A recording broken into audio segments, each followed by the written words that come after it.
describe why I wanted to write this book.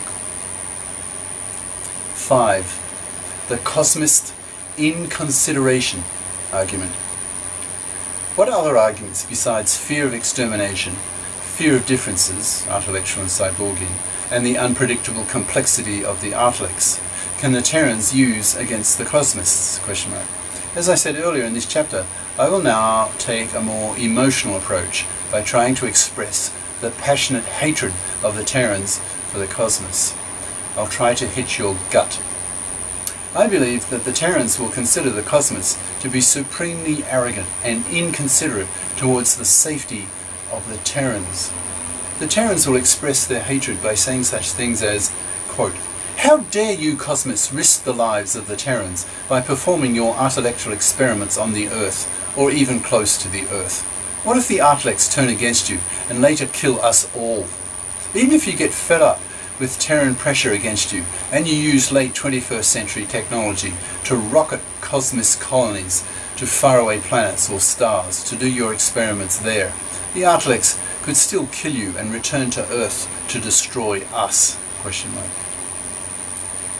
Quote, "You care only for your insane Cosmist dreams of building godlike Artilects and neglect the risk to us if you succeed in building them. Your Artilects may kill us all, not just the Cosmist colonies. If you Cosmists can build colonies in deep space, no matter how far away, the Artilects could still get back to the Earth. Our Terran fears will not be reduced with distance. The risk that you take of your own destruction by Artilects is not just your affair alone. We too are concerned because of the risk of the Artilects returning to the Earth to kill us, billions of us. You Cosmists don't seem to care about that. Your obsession to build Artilects is incredibly arrogant and inconsiderate of Terran interests, of Terran lives. To safeguard the survival of the human species, of whom billions are Terrans, we will not permit you Cosmists to perform your Artilect building experiments anywhere at all. Not on the Earth, not in near space, not in far space. We will stop you. Even if you move far away to deep space colonies, we will spy on you. We will never let you obtain political independence to pursue your dreams, because those dreams are so potentially dangerous to us. We will keep tight control on all your brain builders to see that they do not attempt to build Artilects that may surpass the globally legislated artificial intelligence limits. If they do, they will go to jail for life or be executed. If your colonies declare political independence, we will nuke you.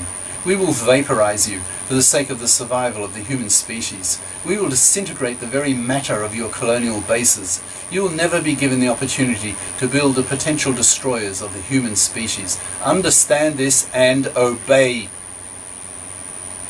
Before passing to the next chapter, I cannot resist making a historical analogy that may appeal more to my American readers.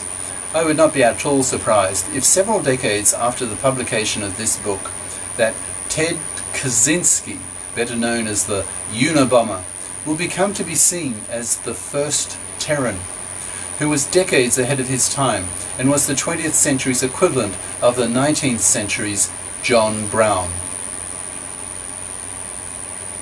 For those of you who do not know who the Unabomber was, or who John Brown was, I will give brief biographies of these two historical characters.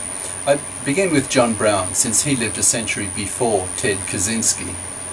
John Brown was a fanatical abolitionist who felt so passionately that Negro slavery was a moral abomination in America that he and his gang actually killed some pro-slavers in the years leading up to the US Civil War. Before he was sentenced and later hanged, he uttered his famous words. Now, quote, "If it be deemed necessary that I should forfeit my life for the furtherance of the ends of justice, and mingle my blood further with the blood of my children, and with the blood of millions in this slave country, whose rights are disregarded by wicked, cruel, and unjust enactments, I submit, so let it be done." End quote. John Brown was one of the historical characters who triggered the US Civil War. A mere 2 years later, after his hanging, the war began. Ted Kaczynski lived a century later. He was labelled the Unabomber because he used to send bombs through the post to individuals involved in the development of high technology, some of who died as a result of the explosions. Amongst other things, he was afraid of the, quote, development of superhuman computers with intellectual capacities beyond anything humans are capable of, end quote. These words of his sound very much like the philosophy of a Terran, as described in this book.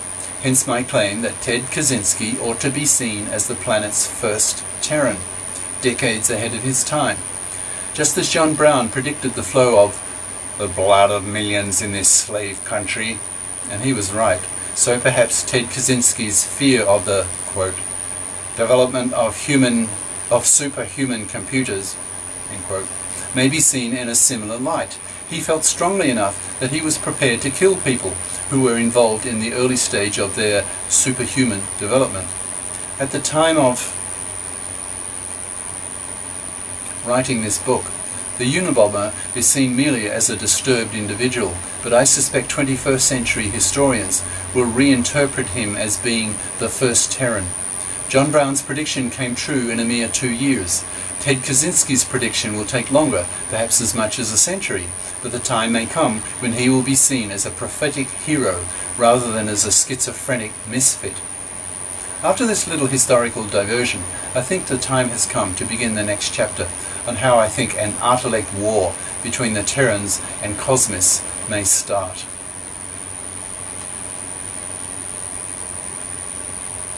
And that's the end of chapter 5.